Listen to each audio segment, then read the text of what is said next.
कि how we treat a patient of renal colic. ठीक है, अब हम आगे नेक्स्ट जो बात करनी है वो यूटीआई की करनी है, यूरिनरी ट्रैक्ट इन्फेक्शन। अब यूरिनरी ट्रैक्ट इन्फेक्शन जो है वो 3 तरह से हो सकते हैं। पाइलोनेफ्राइटिस हो सकता है which is actually renal parenchyma का इन्फेक्शन। सिस्टाइटिस हो सकता है which is infection of the urinary bladder. Urethritis हो सकता है या प्रोस्टेटाइटिस हो सकता है। यूरिथ्राइटिस मतलब inflammation of the urethra, prostatitis males का जो है प्रोस्टेट का इन्फ्लेमेशन। ठीक है, अब हमने इनको डिफ्रेंशिएट करना होता है। पाइलोनेफ्राइटिस के अंदर पेशेंट को रीनल पैरेन्काइमा का प्रॉब्लम है, तो उसको मैंने आपको बताया डाले को होगी, high grade fever with rigors and chills होंगे, बर्निंग मिक्चुरेशन होगी, ब्लडिंग यूरिन होगा, ये हमने पहले बात की थी। और टीएलसी पे आपको न्यूट्रोफिल ज़्यादा मिलेंगे और डब्ल्यूबी से ज़्यादा मिलेंगे। ठीक है, पाइलोनेफ्राइटिस की हम बात कर चुके हैं। सिस्टाइटिस में पेशेंट को सुप्रा प्यूबिक पेन होगी, अर्ज टू यूरिनेट होगा, अर्जेंसी होगी। ठीक है, पस इन यूरिन हो सकता है, बर्निंग मिक्चुरेशन हो सकती है। यूरिथ्राइटिस जो होता है उसमें बर्निंग मिक्चुरेशन और अर्ज टू यूरिनेट होती है। ठीक है, कभी आपने ये नहीं सुना होगा कि यूरेटर का इन्फेक्शन हो गया, यूरेटर का इन्फेक्शन नहीं होता। ठीक है, यूटीआई जो होता है वो या तो पाइलोनेफ्राइटिस है या सिस्टाइटिस है या यूरिथ्राइटिस है। ठीक है,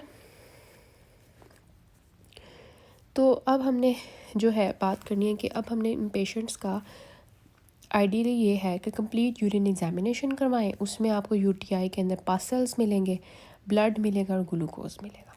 ठीक है, जब भी पेशेंट की जो है कंप्लीट यूरिन एग्जामिनेशन हमने करवाई तो हमने उसकी कब एंटीबायोटिक्स देनी है।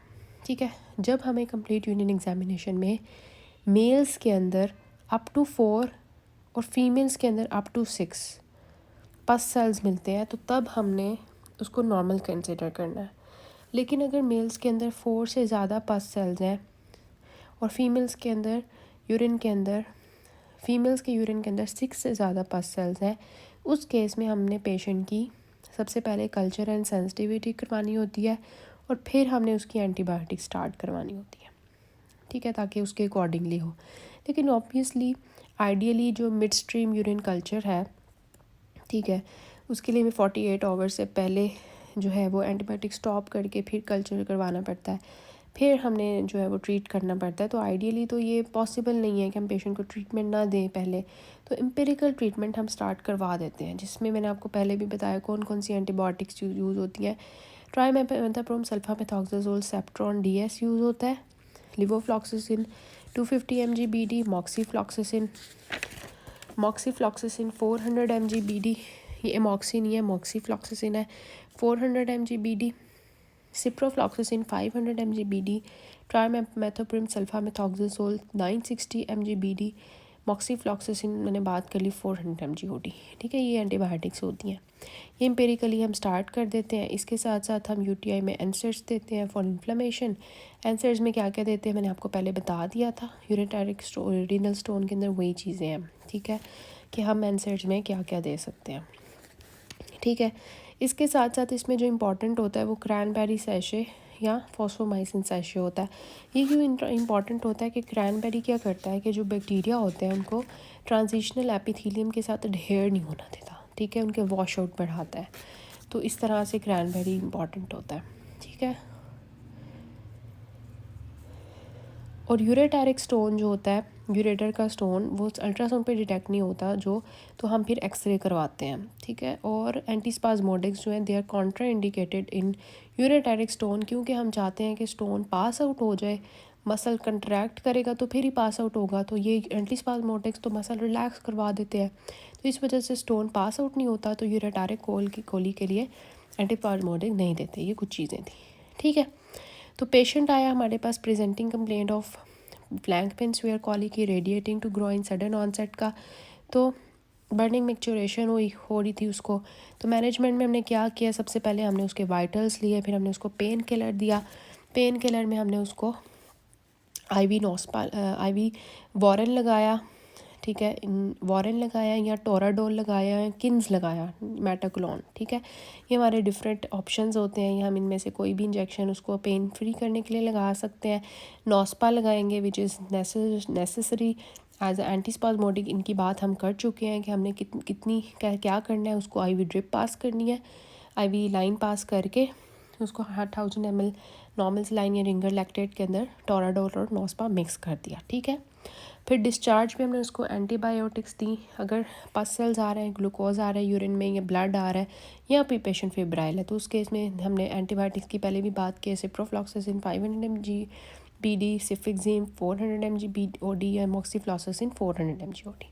फिर पेन किलर में मैंने आपको बताया एंटीस्पाज्मोडिक्स एनसेड्स देते हैं, एंटीस्पाज्मोडिक्स की बात कर चुके हैं, कितनी देते हैं वो मैंने आपको बता दिया। नॉस्पा स्पासरेड उसकी डोज मैंने आपको पहले बता दी थी, एनसेड्स मैंने आपको बता दिए थे कौन कौन से दे सकते हैं डोजेस के साथ, ठीक है। क्रैनबेरी सैशे, फॉस्फोमाइसिन हो गया। जिस तरह से आईवी लीव एक नेचुरल एक्सट्रैक्ट है, ये भी है, और इनका क्या रोल होता है यूटीआई में मैंने आपको बता दिया। उसके बाद सिर्फ सिट्रॉल का होता है, ठीक है, ये आप देते हो। और पीपीआई देते हो जिसमें एस्पिन, आइजो या राइज 40 mg OD देते हैं, 40 mg हाई डोज पीपीआई जाते हैं पेशेंट को, ठीक है।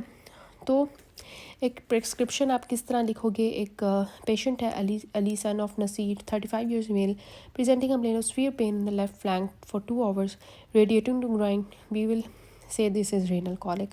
Then we will pain free the patient with injection nospa, IV stat, injection toradol, IV stat, okay.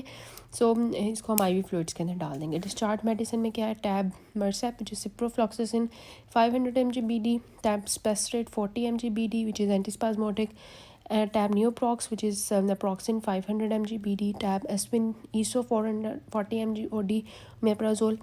And if a patient is having UTI, along with that we will give cranberry, fosfomycin sachet और syrup सिट्रॉल का TDS 2 चम्मच 1 गिलास पानी में, चाय वाले जो चम्मच है, सुबह दोपहर शाम या सुबह शाम।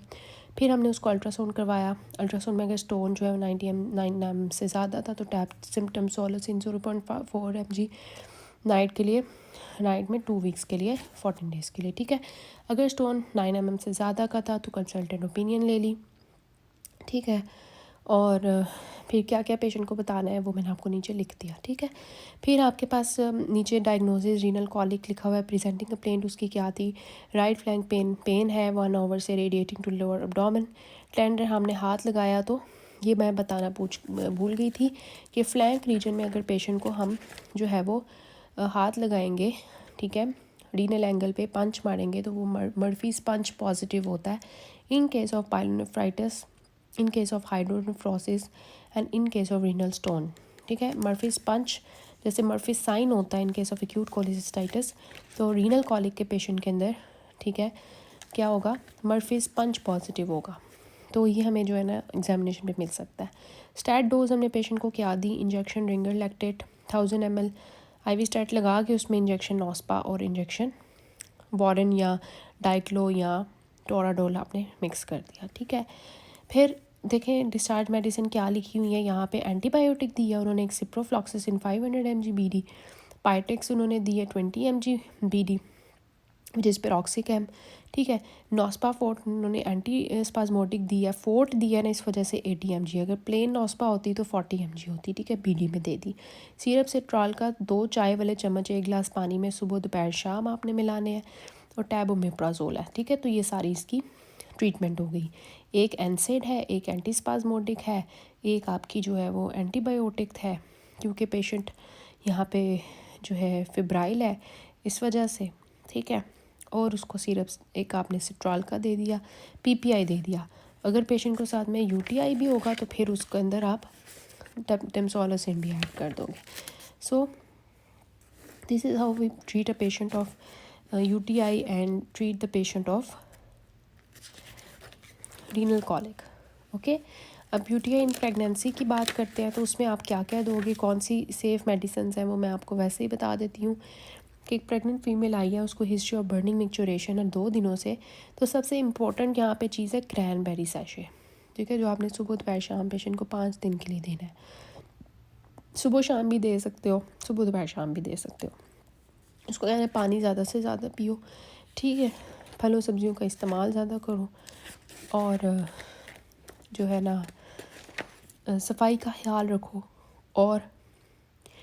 और उसको जो है ना अगर तो पेशेंट को यूरिन एग्जामिनेशन पे पस सेल्स या वो आपको मिल रहे हैं, ग्लूकोज मिल रहा है, फिर आप उसको टैप कैरी सब 400 mg OD में ऐड कर दोगे 5 दिन के लिए। और अगर उसको पेन है तो टैब स्पैसरिड 440 mg जो है एंटीस्पाज्मोटिक सुबह शाम के लिए ऐड कर दोगे, और फिर उसको रेफ़र कर दोगे गायनेकोलॉजिस्ट फॉर बुकिंग। ठीक है, तो कंप्लीट यूरिन एग्जामिनेशन प्रेगनेंसी में ज़रूर करवाओगे। So this is how we treat the patient of renal colic and UTI. This is all about this lecture.